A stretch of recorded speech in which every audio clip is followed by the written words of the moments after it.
आज या ठिकाणी प्रचंड समुदाय मतदार बंधू वगैरे एकच ध्यास घेऊन या ठिकाणी जमलेला आहे आणि हा ध्यास म्हणजे फक्त आणि फक्त खंडाळा तालुका दुष्काळ मुक्त।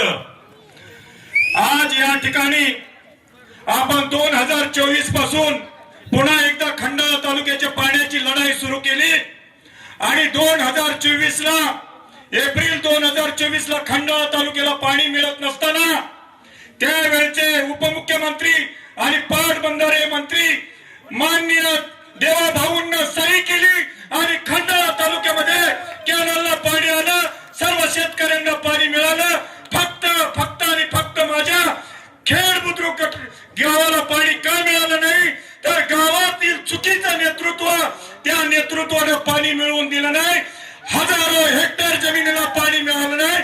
हे चुकीच्या नेतृत्वाचं हे कर्तृत्व होतं आणि हे कर्तृत्व सिद्ध करण्यासाठी पूर्ण खंडाळा तालुका एक झाला आणि 2024 ला खंडाळा तालुक्यातील प्रवाही कालव्यानं पाणी मिळालं।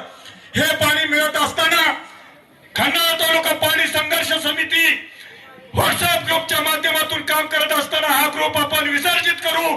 खंडाळा तालुक्यातील शेतकऱ्यांनी सांगितलं की आपल्याला पूर्ण पाणी मिळण्यासाठी हा ग्रुप जिवंत ठेवला पाहिजे आणि हा ग्रुप पूर्ण खंडाळा तालुक्यात पाणीदार करण्यासाठी काम करत आहे। वंचित 14 गावाला पाणी मिळण्याचा शब्द माननीय देवाभाऊंना दिलेला आहे। उपसा केंद्रालाही हिवाळी अधिवेशनामध्ये 294 कोटीची तरतूद करायला पाहिजे होती। या न करत्या लोकप्रतिनिधींना हिवाळी तालुक्यामध्ये 294 कोटीची तरतूद केली नाही आणि हे काम आज माननीय जयभाऊंच्या खांद्यावर ह्या माणसाला सोडलेलं आहे।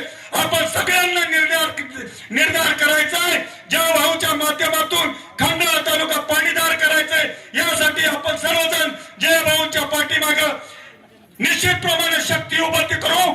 एवढे बोलून मी माझे 2 शब्द संपवतो।